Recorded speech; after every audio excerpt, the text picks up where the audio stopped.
মেয়েটি যে কোনো জিনিসকে সোনায় পরিণত করতে পারত। সে সবকিছুকে সোনায় পরিণত করে ফেলল। তার মা কিছু করার আগেই মেয়েটি তার জাদু ব্যবহার করে শহরে চলে গেল। সেখানে সে রাস্তায় পড়ে থাকা একটি পাথরকে সোনায় পরিণত করলো। সেই সোনা সে রাস্তায় চলতে থাকা এক মহিলাকে দিল, কিন্তু মহিলা তাকে বিশ্বাস করলো না। সে পেছনে না তাকিয়েই চলে গেল। তারপর মেয়েটি এক লোককে সোনা দেওয়ার চেষ্টা করলো। লোকটি অনেকক্ষণ তাকে তাকিয়ে দেখলো, কিন্তু শেষে সে সোনাকে মাটিতে ফেলে দিয়ে চলে গেল। এটা দেখে মেয়েটি খুব অবাক হলো। সে বুঝতেই পারলো না কেন মানুষ সোনাকে অপছন্দ করছে। ক্ষুধার্ত হয়ে মেয়েটি রাস্তার পাশে বসে পড়ল। এক ভিখারিনী মহিলা তাকে দয়া করে এক টুকরো রুটি দিল। ছোট মেয়েটি সেটি সঙ্গে সঙ্গে খেয়ে নিল, কিন্তু সে বলল তার পেট এখনো ভরেনি। ভিখারিনীর কাছে আর খাবার ছিল না। সে তার ভিক্ষায় পাওয়া মাত্র $2 মেয়েটিকে দিয়ে দিল। বাকি টাকা সে তার মেয়ের চিকিৎসার জন্য জমাতে চাইছিল। যখন মেয়েটি জানল যে ভিখারিনী তার ছেলের অসুখের জন্য টাকা জমাচ্ছে, তখন সে সঙ্গে সঙ্গেই তার ভিক্ষার পাত্রকে সোনায় পরিণত করলো। ভিখারিনী বিস্ময়ে হতবাক হয়ে গেল।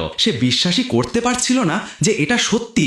ছোট মেয়েটি তাকে টেনে নিয়ে গেল একটি গয়নার দোকানে, কিন্তু দোকানদার তাদের ছেঁড়া ফাটা কাপড় দেখে তাড়িয়ে দেওয়ার চেষ্টা করলো। ভিখারিনী হতাশ হয়ে ফিরে আসছিল। এটা দেখে মেয়েটি রাগে ভরে গেল এবং দোকানদারকে আদেশ দিল পাত্রটিকে আগুনে পুড়িয়ে দিতে। দোকানদার তাদের তাড়ানোর জন্য লাইটার বের করলো, কিন্তু পরের মুহূর্তেই তার চোখ বিস্ময়ে বড় হয়ে গেল।